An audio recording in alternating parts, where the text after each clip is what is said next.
During the previous lecture, we discussed the natural philosophers, the thinkers who first established a method of exploring the truth, using the logos, using logic to arrive at uh, truthful concepts. And they were concerned with figuring out the nature of the universe. There were other philosophers that we call the ethical philosophers who were concerned with a different question. And that question was, what is good and what is bad? This is at the core of ethics, morality. And they adopted the methodology of the other philosophers to figure out what the definition of good and the definition of evil are. The first philosophers to deal with this basic basic concept of what is good and what is bad, or what is good and what is evil, were the sophists. The sophists were teachers of rhetoric. Rhetoric is the art of persuasion. It is the discipline that teaches you how to put forward an argument and convince others that to follow you, to convince others of what you're saying. And you can see why this is so important in Greece. Because in Greece, whoever can persuade others has power. Uh, Perhaps not in Sparta as much, because it was a very rigid society, but definitely in a place like Athens, right? Athens was a democracy. And in a democracy, your words have power. So in Athens, if you were wealthy, you would hire a tutor for your son to be trained in the art of rhetoric, the art of persuasion. These people were called sophists, and the term comes from Sophia, which means wisdom. But let's make a distinction right here. A philosopher is someone who loves wisdom. Philos means to love, Sophia means wisdom, so a philosopher is a lover of wisdom. Now, these fellows were not called philosophers; they were called sophists. In a sense, it was not it was kind of a pejorative term. That is a derogatory term because they were not truly lovers of philosophers, but they profited from wisdom, or they kind of dealt with wisdom uh, as a business. Sophists charged for their services. They were teachers, and their services were well remunerated. So when someone was called a sophist, you were not only describing his profession, but you were implying that it's almost like a gun for hire. It is no one. A sophist is not one who pursues wisdom for its own sake, but for profit. And I think it's a bit unfair because some of these people truly uh, were pioneers in the development of ethics. Of course, they got a bad reputation because they were the enemies of Socrates. And of course, Socrates is this man who's a giant in philosophy. And, uh, and that's how history came to judge them negatively. Today, when you call someone sophisticated, it's a compliment, right? A sophisticated person is someone who is refined. Uh, that term was not a compliment in ancient times. A sophisticated person was a person who used the tactics of the sophist. And the implication is that it was not necessarily a sincere person. So why are these sophists? Why do they have such a bad reputation? Well, look at what the most famous sophist said. His name was Protagoras, and his most famous phrase was, "Man is the measure of all things." And that summarizes the philosophy of the sophists. They were moral relativists. And I'll explain what that means. One of the techniques that the sophists used when teaching their students was to teach them to put together an argument in favor of a subject. And then they would have to put together an argument against a subject. So, for example, uh, if the sophists existed today and they were training someone, they would tell their student, okay, tomorrow you're going to give a speech uh, defending uh, the right of women to have abortions. And this student would prepare all the arguments and he would give a very, very persuasive speech. The following week, the task of this same student would be to give a speech against abortion. And he would have to put the same intellectual effort into that speech. Why is that? Because the sophists believed that the strength of an argument was not in its moral quality, but in the ability to persuade others. So the argument that wins the debate, that's the right argument. So what matters is winning. And in a sense, lawyers are sophists, right? Because when they defend their client, they have to do it regardless of what the client did. They want to win an argument because that winning that argument has consequences. So the sophists in ancient times were criticized because they would argue both sides of a debate. It became almost like a sport to them. But there's a profound reason why they did this. The reason why they argued on both sides of an issue was because they believed that there are no moral absolutes. There's no absolute concept of love, of good, of evil, of beauty. Everything is relative. And you can see how this is a very persuasive argument when you use the example of aesthetics. Aesthetics is um, the art of defining what is beautiful and what is not. So if I were to ask you what is beautiful, most of you probably would say beauty is in the eye of the beholder, right? What is beautiful for one person may not be beautiful for the other. And we can see that whether it is in matters of physical attraction for a potential partner, right? In matters of taste, some people like certain foods, some people don't like other foods. Matters of music, people have different tastes in music, and a song that may seem beautiful to someone might seem horrible to another person. We can say that about fashion. We can say that about a whole number of things. And we can also say that about politics. Uh, what some people regard as a good system, others regard as a bad system. Our concept of justice is different. Our concept of what the ideal society should be is different. And the sophists would say that if you can convince the other that your point of view is the correct one, that is the right argument. Of course, there's a problem with this because that means that anything goes. I mean, we can all agree that moral relativism works when we're talking about our taste in music, right? Whatever you like in music is not going to hurt me or other people. But what about when we talk about moral principles? What about when we talk about the law? What about when we talk about the position of women in society? What about when we talk about notions of social justice or economic justice, or the treatment of children, or how you want to raise your children? If we begin to adopt a relativistic view of these things, we end up with anarchy. Society cannot exist when we all say everything is relative because there's no order.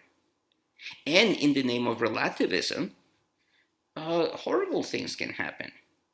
And we can see that throughout history, how people have been victimized because people claim that whatever principles are behind their actions are fine because that is what is good for that society. So The sophists are extremely important because they open these questions, and these questions are very difficult to answer. Now, sophists are very good at using fallacies in their arguments. A fallacy is an argument that sounds valid but is logically faulty. And there's a classical one, right? Uh, Someone will tell you, you know, I had I had an uncle who smoked, you know, a pack of cigarettes a day. He drank a lot. He ate fatty foods. He never exercised, and he died when he was 90 years old. When he was hit by the truck crossing the street. Therefore, smoking and drinking and having a bad diet is not bad for you. That's a fallacy. Why? Because the story may be true. And of course, you can always find an exception. You can always find an example of something that is extraordinary. But using that example and extrapolate that into a general principle, that's the fallacy, right? Because if you take 100 people and they spend their lives smoking a pack of cigarettes a day, drinking heavily, and having an unhealthy diet, what's going to happen? They're going to die much earlier than that uh, uncle, right? Sophists use those types of arguments all the time. They would use one example of something that was the exception in order to establish a rule. And it is effective, of course, because we see it all the time. We see it in advertising, we see it in politics, of course. And the sophists were banking on the idea that people are superficial and they don't examine deeply the argument that they're being exposed to. However, I want to stress that the sophists are extremely important. They're very intelligent, and they are the ones who start to pose the important questions that other philosophers after them will deal with. The sophists are really famous because their main opponent was Socrates. And when we think of philosophy, we think of Socrates. Socrates is the embodiment of ancient philosophy. Socrates is the embodiment of the man who devotes his life to thinking and trying to find out the answers to these very important questions about life. And of course, Socrates is the man who will die defending his beliefs. And throughout his life, his enemies were the sophists.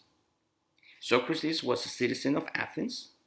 He lived in Athens during the Golden Age, that is, during the time that Athens became a democracy, during the time that Athens was under the rule of Pericles, but he also lived during the time of the Peloponnesian War, which was the most difficult period in the history of the Athenian polis.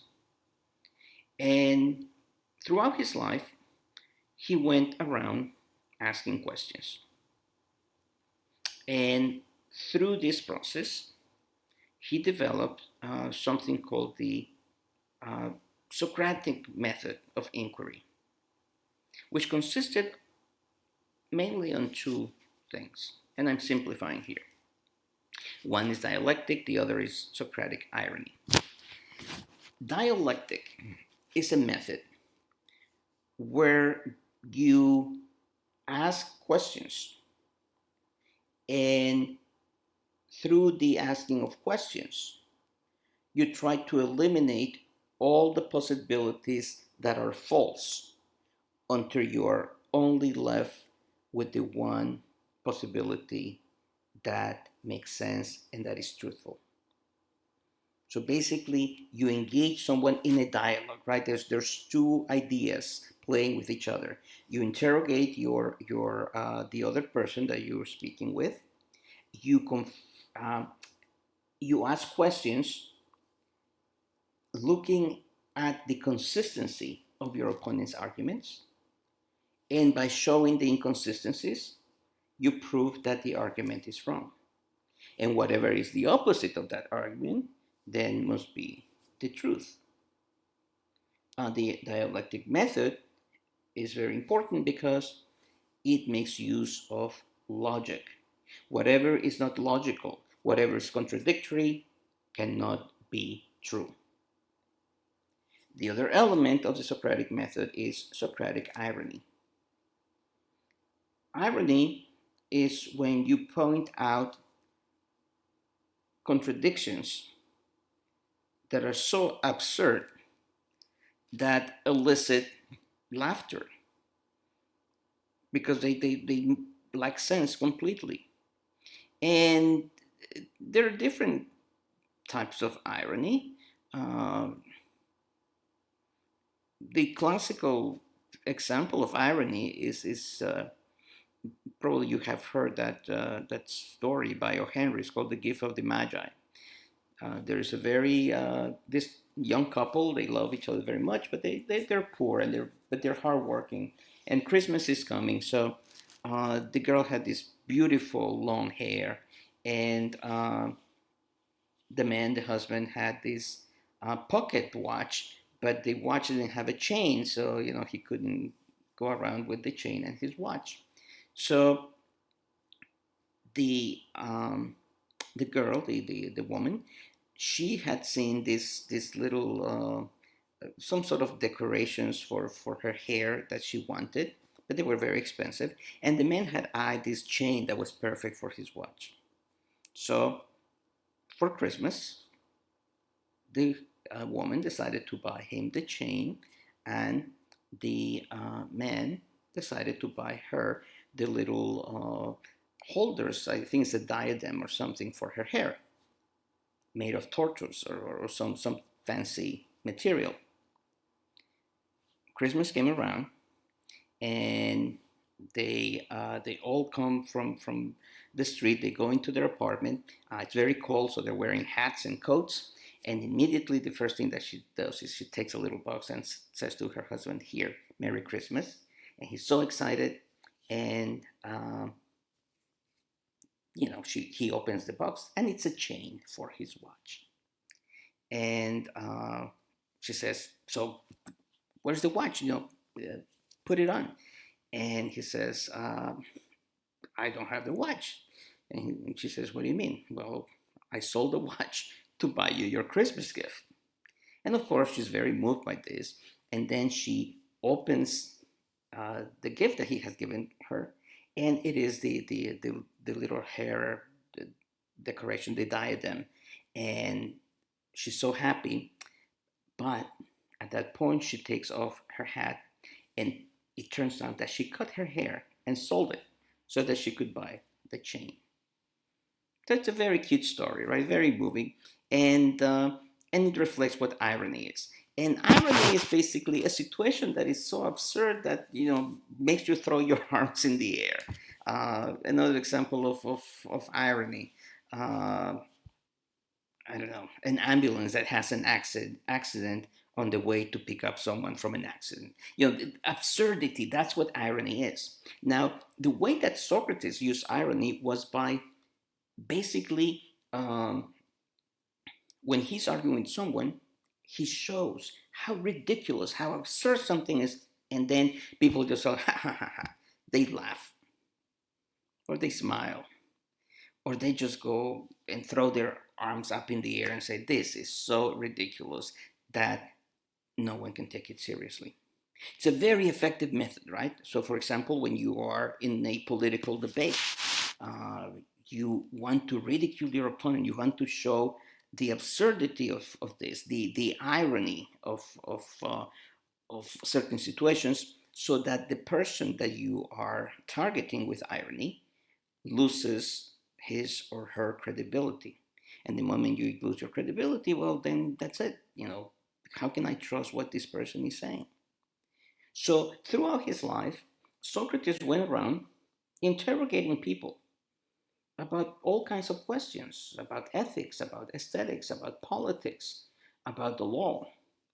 And in his exchanges, he would use the dialectic, he would use irony. And of course, people didn't like that because he delighted in doing this. And people felt humiliated. So Socrates lived a long life, and he made enemies. And of course, that is going to have some consequences in the end. During the Peloponnesian War, which we have discussed previously, the Athenian government did many things that were unethical, that were immoral. Uh, if you remember, uh, they bullied other polis. They acted against the will of many allies.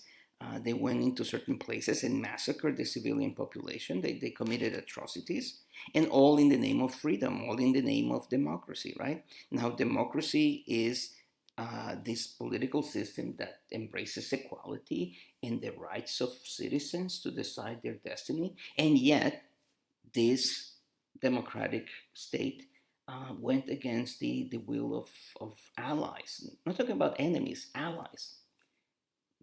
So much for irony, right? Well, Socrates lived during this time, and when Athens lost the Peloponnesian War in the year of 404 BC, Socrates went around criticizing the government and saying, look, the reason we lost the war is because we were not loyal to our values, to our principles. How can a democracy go around killing innocent, uh, you know, civilians, which they did several times? During the Peloponnesian War, the government acted against its own people. And Socrates is saying, you're being hypocritical. You're contradicting yourselves. And he went around talking to young men, especially from the upper classes, which was his circle, saying that they shouldn't listen to their parents. Their parents had lost all authority, all moral authority, when they conducted this destructive, immoral war against Sparta, and very often against Athens' own allies. Um, you can imagine that parents didn't like that.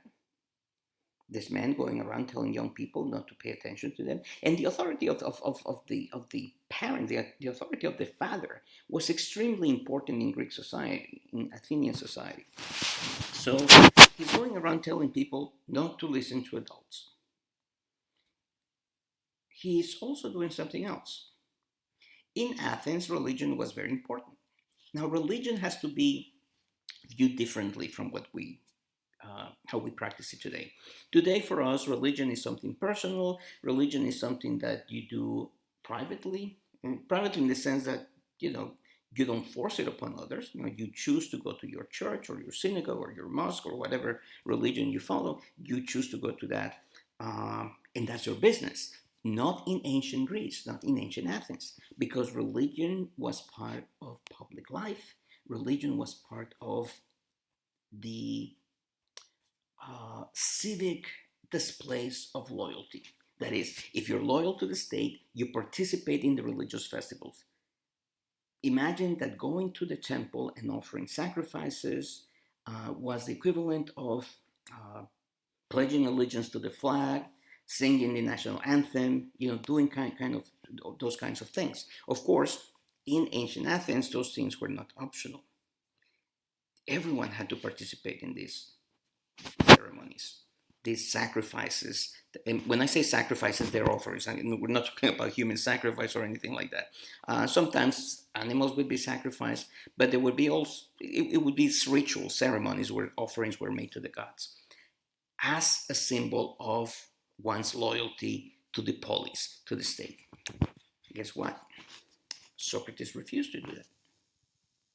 So he was accused of two crimes: corruption of the youth of Athens. He was corrupting young people by telling them not to listen to their parents, and sedition. Sedition is another word for treason. By refusing to worship the gods of the state, by refusing to uh, uh, perform the sacrifices and the rituals, he was not being loyal to the state, therefore, he was a traitor. So he was accused by private citizens, and that's the way it was done in Greece. And there's a very large jury, several hundred of them, who will listen to the accusers and who will listen to Socrates. And during this trial, Socrates pulverizes his enemies, but also he uses the trial to illustrate what he believed in. And he said that throughout his life, his quest was to figure out who actually a friend of his went to the oracle at Delphi, where, according to his own account, the oracle said that he was the wisest man on earth. So Socrates said, "Who am I to question the oracle, which is supposed to be the voice of the god Apollo? I must be the wise man on earth." So he said that he made it his quest in life to find out why he was the wisest. So he went to people in every single profession and he interrogated them about what they knew and what they didn't know. And he found out something. He found out that people in different professions knew a lot about their profession. And that was a good thing. That made them very wise, whether they were blacksmiths or shoemakers or actors or carpenters. They were very wise in their profession, but there was a problem because they also thought that they knew other things about which they didn't know.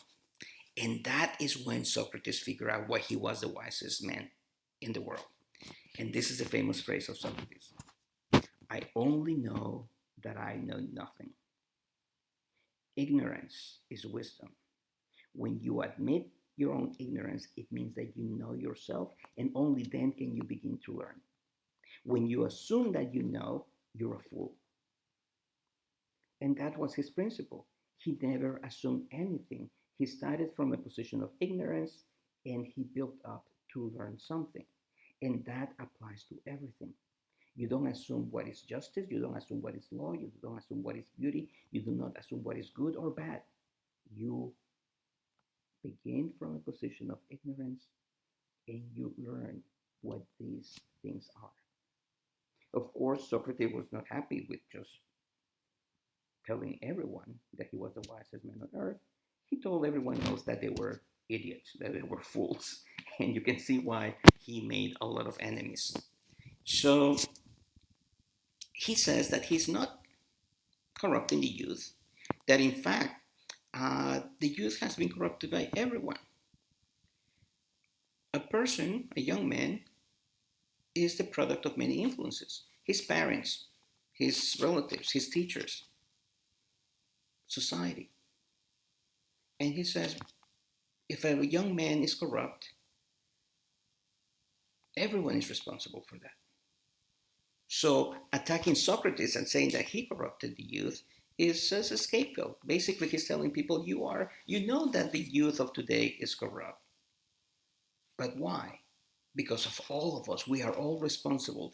And now you want to attack me. And you corrupted the youth because we had a great thing called democracy. Athens was the envy of all of Greece. And you destroyed that through your greed, through your desire for power. So you are the corruptors. You have failed the youth of Athens, and they should not follow you as an example. As for sedition, he says, I served in the army, I fought in different battles, and the fact that I don't go specifically to a temple doesn't mean that I don't believe in those things. You can go through the motions and don't believe. So I don't think that I'm a traitor. So the jury meets and they found him guilty, and the penalty is death. So they're going to give him the opportunity to ask for forgiveness and reduce the penalty from death to something else.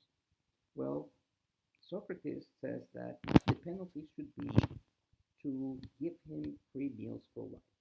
Actually, giving free meals for life is the prize that they gave to athletes who won the Olympic Games. So he's saying, I'm like one of those big champions. I am the person who forces you to wake up from your slumber and realize what's going on around you. And for that, you should reward me. You need me. You need people like me. Democracy needs people like me. And for that reason, my penalty should be that.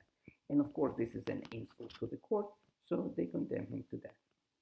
But you see, the accusers didn't want to kill him. The accusers wanted to ridicule him, to humiliate him, and to force him to ask for forgiveness. So the whole plot has backfired. So they wait a few days before the execution takes place so that he can have the opportunity to escape. And we know that his friends actually arranged for his escape. They bribed the guard. They had a boat ready for him, set up by a very rich man. He didn't have to worry about anything. And they came to Socrates and said, everything is ready. And Socrates said, ready for what? Well, ready for you to escape. And Socrates said, no, I have lived according to certain principles my whole life. And if I now escape, it would be denying everything that I did, destroying everything that I built. Only a guilty man escapes. So I will face my penalty. And his friend said, but Socrates, you are being accused wrongly. The law is wrong. Therefore, you have the right to flaunt the law. And he said, no, the law is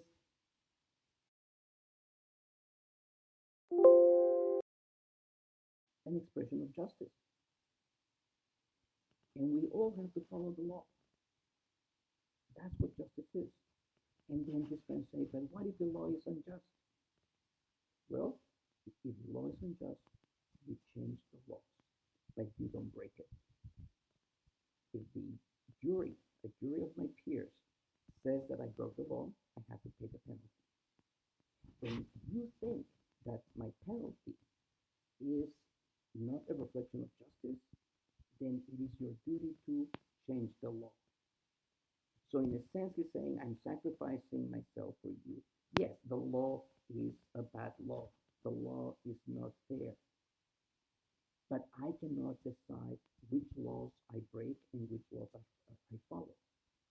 If we all say that, like the sophists, right? If we decide which laws we follow and which laws we don't follow, what is the result? Anything goes. So he says, I'm not escaping. And I hope that my death, well, he doesn't say that, but that's what's implied. He hopes that his death will teach people a lesson. The law cannot be, justice is perfect, the law is not. But we have to make an effort to make the law as close as possible to justice. And then he says, and I'm not afraid about death because death is either a long sleep, and he was 70 years old, and he says, I'm kind of tired, so kind of welcome a good rest. Or he says, death is an afterlife in the underworld. And guess who lives there? Every philosopher who has ever lived, every king who has ever lived, every warrior who has ever lived. And you know what I'm going to do once I get there? I'm going to interrogate them. I'm going to question them to see which one of them was wise and which one of them was a fool. And then he says, I will not escape. And the day of his execution comes in. He's going to be executed by drinking poison called hemlock. And by the way, it's a very painful death. It's not just like you drink it and you die. No, it takes a long time and it's extremely painful. And as he's taking the poison and saying goodbye to his friends, he says, and by the way, here is this money to one of his friends. Please go to the market, buy a rooster, and sacrifice it to the goddess of the city. And this is so important, right? Because one of the reasons why he's being executed is for refusing to worship the gods of the city. And basically, what he's saying is, it was never a big deal. I could have done it so easily, but you cannot force me. You cannot force someone to be loyal. Loyalty is something that comes out of you. And what he's telling the people of Athens is, you know, that he was always loyal, that he always believed in the values of the city. And now that they have condemned him to death, he's saying, and by the way, here it is. You see, I could have done it so easily. And he's executed. And of course, his death is going to have a profound impact upon the whole generation of people, including his best student, Plato, who will become the philosopher of the most undemocratic views of society that you can imagine, uh, which is an irony in itself, right? After Socrates, uh, we have several other philosophers, and of course, his student Plato, and after Plato, his student Aristotle. Plato and Aristotle are really the giants of philosophy, and they wrote extensively about ethics, and of course they influenced many generations. But I'm not going to talk about them because it it would take actually a couple of classes to go into that. But I want to talk about other philosophers just to show you the variety of thought that existed in ancient Greece. One of the most interesting schools of philosophy is called the Cynics, and the most famous of all the Cynics is a man by the name of Diogenes. Diogenes is an interesting character. He came from the city of Sinope, which was a pretty wealthy city on the shores of the Black Sea in Asia Minor. He and his father were treasurers of the city, and one of their tasks was to um, mint the currency of the city, mint the coins of the city. It turns out that they were debasing the currency. What does that mean? Well, coins were made of silver with other metals. The value of the coin was based on how much silver it contained. Well, they were literally skimming from the top. They were putting less silver into the coins and pocketing the, the silver. They were discovered, they were disgraced, they lost everything, and they were exiled. And Diogenes ended up in Athens with nothing. And at this point, considered many things. Probably considered killing himself. A man who was powerful and wealthy and had a great life. He had the respect of the community. Now he's nothing. He's a nobody.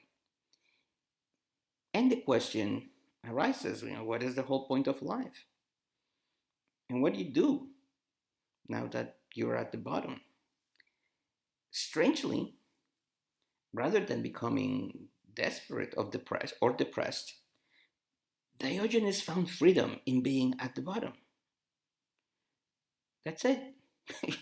There's no, cannot fall any farther. And he decides that he will live like a dog. And that's where the word cynic comes from. Kines is the Greek word for dog. And the cynics are the dog-like philosophers. Diogenes lived like a dog, meaning what?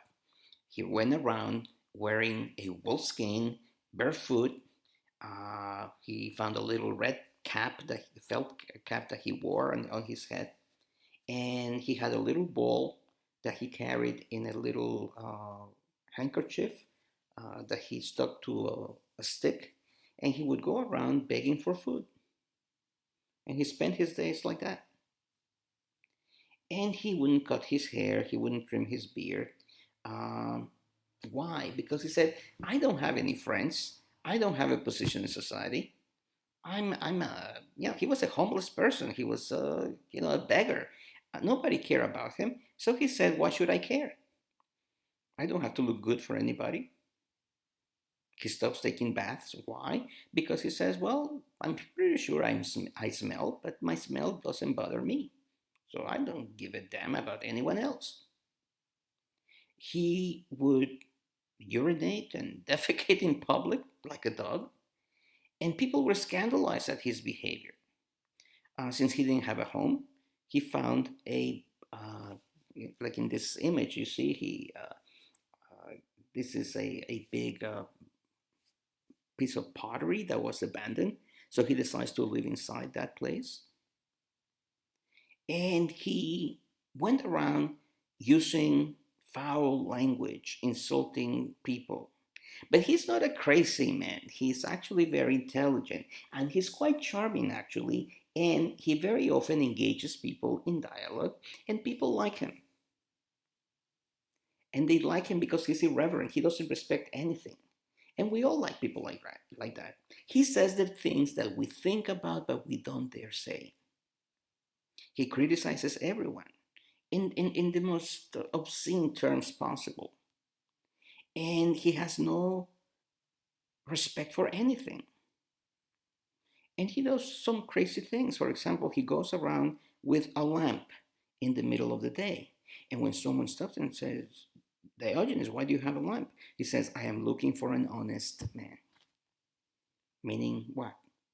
That everyone is a hypocrite. He uses foul language because people follow rules only because they're afraid of what other people say.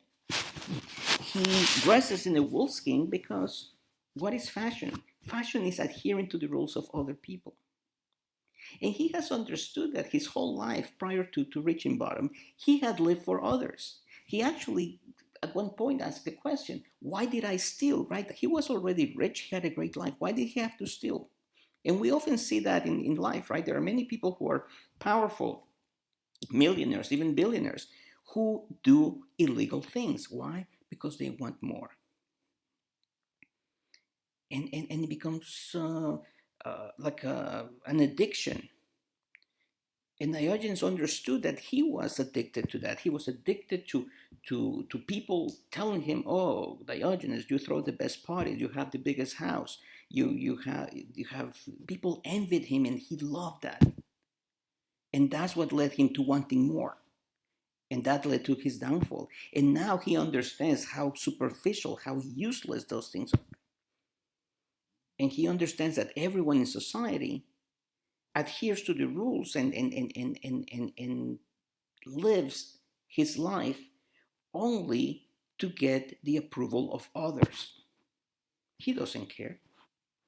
So he walks around in a wolfskin. He wears his shaggy hair. He lives in a bathtub or in a piece of pottery. He does really crazy things. One time he was at some sort of celebration, some party. The question is who would invite him, but anyway, he was at this party, and all of a sudden, people notice that he's pleasuring himself. And they go to him and say, "What the hell are you doing, Diogenes?" And then said, "Well, the party was so boring that I had to do something to amuse myself." Um, very, very inappropriate behavior, of course. But there's some wisdom behind that. Because when he was not doing this kind of crazy thing, he was actually um, doing something else. He was going to the agora, to the market, and he would engage other philosophers in arguments. Diogenes seems crazy, but there's a methodology to his madness. Diogenes actually embraced a life of virtue, and to him, virtue was rejecting all social conventions. Poverty, in a sense, is virtue. And he went to the agora and debated philosophers and destroyed their arguments. Why? Because Diogenes had come to believe in nothing. There's no God. There's no such thing as true justice. There's no such thing as true beauty. There's no such thing as truth. He believed in nothing. So he made it his task to destroy the philosophies of his opponents through the strength of logic. All social conventions are rejected, all philosophical systems are rejected. He doesn't care. And this is really interesting because uh, in this systematic rejection of the other philosophical systems, he shows the inconsistencies of that. Now, Diogenes becomes extremely famous throughout the Greek world.